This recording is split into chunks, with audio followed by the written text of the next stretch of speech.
Good morning and welcome to Leon County Today with Sheriff Walt McNeil. And Sheriff, a really interesting topic. Today we're talking about financial crimes, and we live in a time now where they can come at you from all different directions.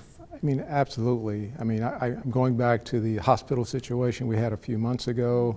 I keep reading in the newspapers around the country that people are having their life savings stolen from them. We're having those kind of impacts here in Tallahassee, Leon County. Perhaps not at the scale we talked about with the hospital and that kind of thing, but significant. I think our viewers out there would be surprised to hear exactly how these monies are being stolen from them.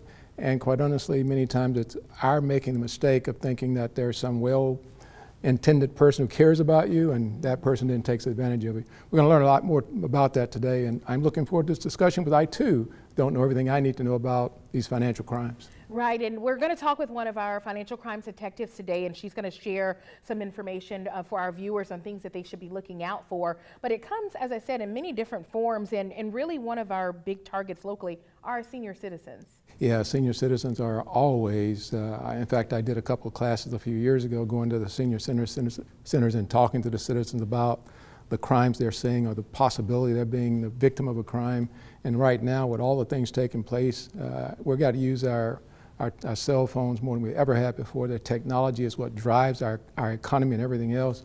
And citizens, elderly citizens, aren't as up to speed as our young folks are with respect to this technology. And in these environments, they're being taken advantage of. And that's something we want to share today. And how can we fortify ourselves against these scams that are taking place in our community? Right, and it's getting more and more complicated. We look at AI technology a lot, and I know you've talked a lot about this at our agency about how we need to get ahead of it, because there's so many different avenues that they can take now. Yeah, it's changing every day. The technology is increasing the number of devices that you have to be engaged in, the number of times you got to change your password. Now we're talking about 3 forms of authentication when you're having your cell phone and when you're on the internet. All that's confusing to a lot of people in our community, and hopefully on this morning we're going to have some conversations about that better arms our citizens. At the end of the day, these programs are about how can we better serve each other in our community, and that all-in effort is what this all requires of us, all being on the same page, looking at these issues and finding ways in which we can make ourselves safe. And I'm just delighted to have the opportunity to talk about this today. All right, we're going to talk about all different types of financial crimes today, everything from online scams to even after storms where people will prey on victims. So it's definitely one people want to listen to. Stay tuned. All right, stay tuned indeed. Coming up, we're going to talk about how these financial crimes are getting more and more elaborate and what you need to know. Stay tuned. Good morning, everyone. I'm Crime Prevention Specialist Brandon Ortiz with the Leon County Sheriff's Office with your Crime Tip Tuesday. Be aware of scammers that may try to exploit natural disaster damages to rip off Floridians through contractor fraud, debris removal scams, and price gouging. Watch out for unsolicited offers or contractors claiming to perform repairs at a discount with leftover supplies from another job. Check to see if a company is properly licensed, insured, and if there are any consumer complaints filed against a licensed contractor at myfloridalicense.com. Never pay the full amount of a repair expense up front and hesitate before providing large deposits. Read the entire contract, including the fine print, before signing to ensure it includes the required buyer's right to cancel language. Understand penalties that may be imposed for cancellation. Do not feel pressured by the contractors to sign a contract, a certificate of completion, or make the final payment until you are satisfied with the work performed. That's your Crime Tip. Have a great day. Start your new career as a corrections officer at one of the state's most innovative agencies, the Leon County Sheriff's Office. When I left the academy, my training never stopped. Work with state-of-the-art technology. You can make a lot of money at a very young age. Starting pay is $50,000 a year with amazing benefits. Firearms, taser, driving training. A better work-life balance with more time off. They're going to sponsor you through the academy and pay you while you're there. Join the family. Apply today at leoncountyso.com.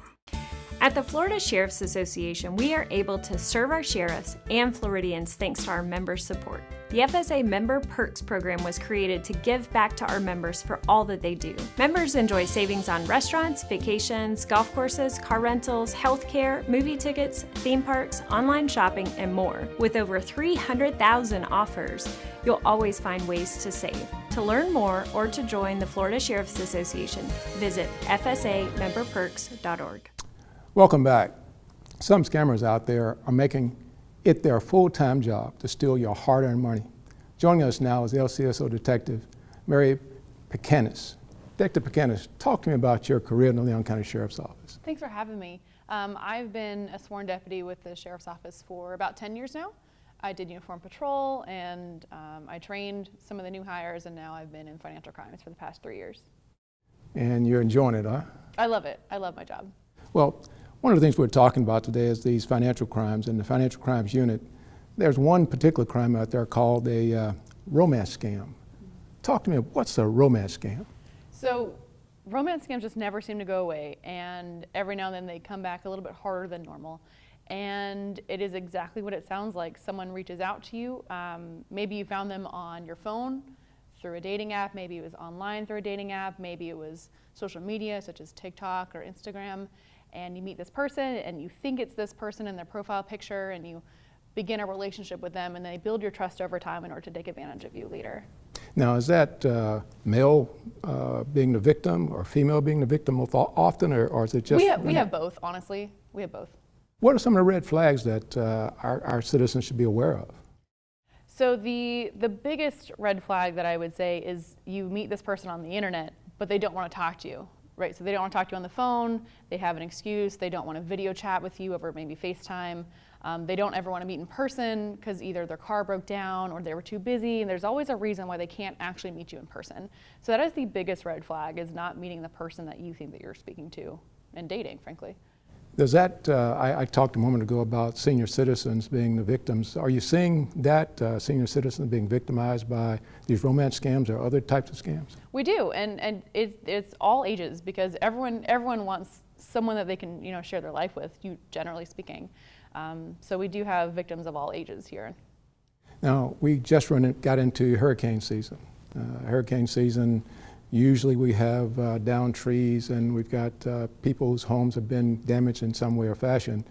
How are scammers taking advantage of our citizens with respect to the hurricanes? So as someone who just had some damage from a storm to my house, people go around and they look for those damaged homes, and then they offer to do services like roof repairs and tree cleanup, and they look for the cosmetic damages on the outside of the home that they can come approach you and offer to fix them. And are we seeing that here locally? Did we see it during the last hurricane or this past event we had here in Tallahassee, Leon County? So far, to my knowledge, we haven't received any complaints. I don't know about the police department, but what they do is, like I said, they look for those damages and they'll offer to fix it at either a rate that might be well below industry standard for that repair, and then they'll come back and say, oh, but this costs extra dollars, this costs extra dollars. They keep tacking on extra fees, or you'll pay them for the work and then they just disappear with your money. They never come back to make the repairs. Now, Mary, when you have these romance scams or persons getting into other people's business and getting their information, what exactly, how do we conduct our investigation to kind of get the person back their money, or do we get their monies back? Our number one goal is to always get the people their money back. That is our goal if this ever happens to people that are scammed. The first step is obviously getting with the person who fell victim to a scam. We want to get the whole story. We want all the details. We want all of your receipts, your emails, your texts, your where you sent the money to, banking information. And then we just start data mining, and we have to go down all the rabbit holes and follow all the trails of where the money went, and hopefully find the end of the rainbow to where the person is behind the computer and where your money went. Now, our victims, once those monies are gone, many of these crimes are taking place outside of the United States. Is that right? And exactly how does that work, and what should the citizens be aware of in terms of foreign people talking to them, or businesses coming up, or workers coming up trying to get work at their homes? Unfortunately, you're right. A lot of our suspects do live out of the country, and it can be very difficult to find them. And then once we determine that they did come from another country, it's not impossible still, but it is very difficult. And technology has been a blessing and a curse for us and the suspects that live out of the country. So we always want people to be vigilant of people they talk to online. While I'm not a grammar expert by any means, these scammers are often from other countries, and English might not be their first language. So that can be a big red flag. All right. Thanks, Mary. Still ahead, why are you getting Facebook friend requests from people you're already friends with? We'll tell you more how scammers are using social media to target you. Stay tuned. We're back with Detective Mary Bilkanis with the Leon County Sheriff's Office Financial Crimes Unit. Mary, talk about those social media networks and how scammers are using social media to target our citizens. So we see it in a few different ways. Sometimes it is a completely fake profile that they've reached out to you and they send you a friend request, they want to be your friend. Sometimes it might appear to be someone that you thought you were already friends with on Facebook, or a family member that you thought you were friends with, not just Facebook, all social media. And they request to be your friend, and that's how they get in. And then they'll reach out via Messenger and say, hey, I know you from high school 20 years ago, hoping that you might not remember them. Or it's your aunt that you haven't seen in 15 years. Oh, do you remember this back when? And then they just weasel their way in there to get your money. So, I mean, that seems fairly simple, but how difficult is it to actually investigate those types of crimes? So, I think I mentioned it earlier, so technology really has been a gift and a curse, and technology has made it very easy to hide your identity on the internet. There are technologies where you can mix up your IP address, which is connected to the internet, and it will show you exactly where you are in the world. There are apps that you can easily download on your phone, and you can create a new phone number for you within minutes, and you can just pick an area code. That's really easy to do. And those sites and those routers that mess up your IP address, you don't have to put in any of your actual information, you just use them. So it can make following that trail a little bit harder. Okay. One of the things I've been following and our staff have been talking about is AI, artificial intelligence, and its impact. Talk about that for a minute. How difficult is the new technology out there making it more difficult for our citizens to engage and keep their information safe? So with the development of AI, the beauty of it for some people is that it can have a full conversation with you. It can talk to you like you and I over the phone or computer or TV, and you'll never know. It's hard to gauge if that's an actual person or not.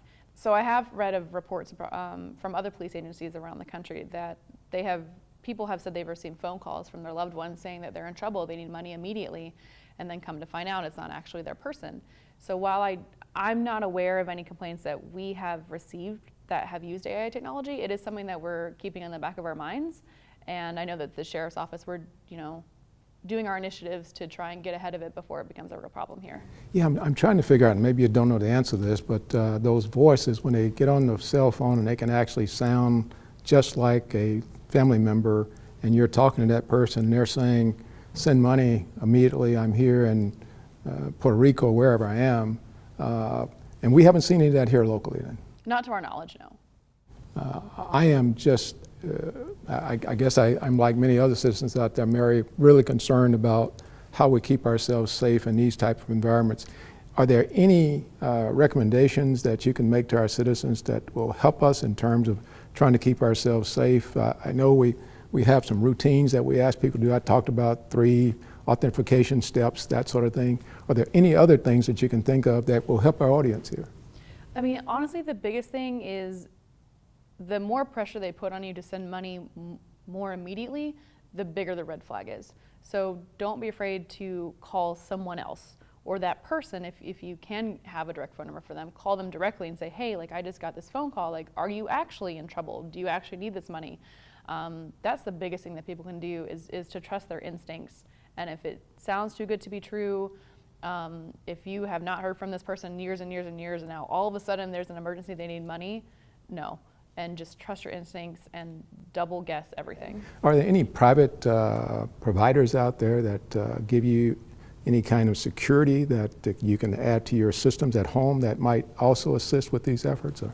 There are companies out there that provide extra internet protection for your identity, and when you sign up for they're usually subscription based, and when you sign up for their services, they will send you alerts when someone uses your information on the internet, usually to apply for like loans or credit cards with your information, and they'll alert you to that, and that way you can say, no, I didn't apply for that. Well, Mary, thank you for sharing all this great information with us. I hope the citizens out there are paying attention, and I hope that none of them become victims of identity theft and all these cyber I hope so crimes. too, but if they do, we'll be there to help as There much as you we go, can. like that. Up next, in our Deputy on Duty, how our school resource deputies are making a difference in our high schools. Stay tuned.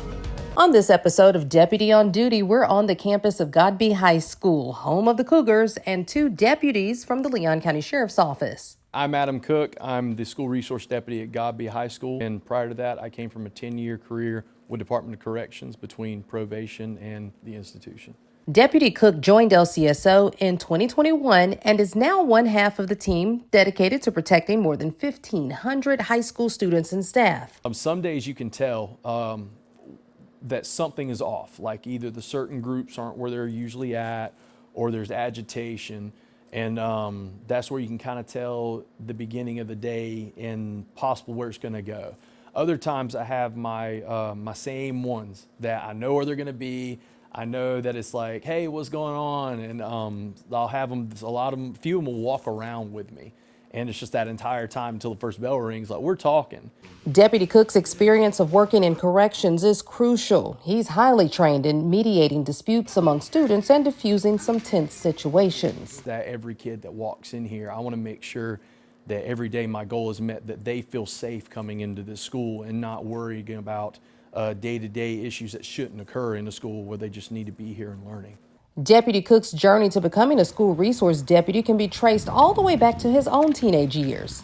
It was my school resource deputy, Deputy Upshaw at Taylor County. I really admired him. He was always interacting with us at the games and everything, so it was really nice to see that. When I always saw the badge, I saw someone walking around with carrying themselves with respect. Deputy Darrell Upshaw served as his inspiration to pursue a career in law enforcement. Those memories of his interactions with Upshaw serve as a constant reminder to Deputy Cook that young eyes are always watching and learning from his actions. He was a constant. You know, he was an unbiased figure that I knew that if I needed something, whether it was just a question, whether it wasn't even a question, I just needed help. He was there to either answer me, or he was like, I'm not gonna let you go until I find the answer for you. Our job is to keep you safe, and we are a resource. That's why it's in the name. We are a resource to you as a student to try to help you in any way that we can. The role of a school resource deputy is so much more than keeping these hallways safe. Deputy Cook explains their role includes informal counseling and education on topics that might include drug use prevention or how to interact with law enforcement. So we have to be more proactive with trying to get to them before it's too late and be the helping hand and be the guidance that they need or be the role model to help them get on a correct path to understand that, you know, this isn't your life. Your life's ahead of you. This is just a segment to help you learn along the way. And it's not just about the badge for Deputy Cook, it's also about humanizing it. Deputy Cook is known for participating in community events and naturally going above and beyond to connect with his students. He's a former college athlete and uses those skills to help break the ice. And there was a young man here that was very introverted. And so I started working out with the weights, and he asked if he could approach me, you can work out with me. So I said, absolutely. So it started to be where he called his mom and, can I stay with the deputy? Can I work out? Absolutely, you know. So me and him actually started working out, and then he started talking more. He started opening him up, and he goes, I really like this because working out with you reminds me of working out with my dad. And then I was like, oh, you know, that's cool. And then he told me that his dad recently passed. And so it hurt, it tugged on my heartstrings, but it was great to know that I could bring back such a memory and didn't even mean to. Like, I was just interacting with him and I didn't know. So I went home that day proud that just something that had no intention, just me doing something, interacting with a kid, could make them feel that much better. Whether it's joining in school activities or sharing stories from his own life to build those relationships, we are certain Deputy Cook's training and expertise will leave a lasting impact on the students at Godby High School. If you are looking to switch careers and join the Leon County Sheriff's Office, visit our website, leoncountyso.com. I'm Angela Sherrod for Leon County Today. Download the Leon County Sheriff's Office mobile app right now. Our mobile app makes it easier than ever to report a crime and get important safety alerts. You can also see who's been booked at the Leon County Detention Facility and follow reported crimes in your neighborhood, all in one convenient location in the palm of your hands.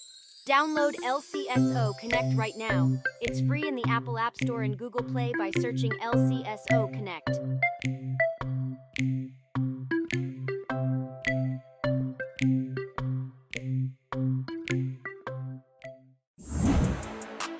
Start your new career as a corrections officer at one of the state's most innovative agencies, the Leon County Sheriff's Office. When I left the academy, my training never stopped. Work with state-of-the-art technology. You can make a lot of money at a very young age. Starting pay is $50,000 a year with amazing benefits. Firearms, taser, driving training. A better work-life balance with more time off.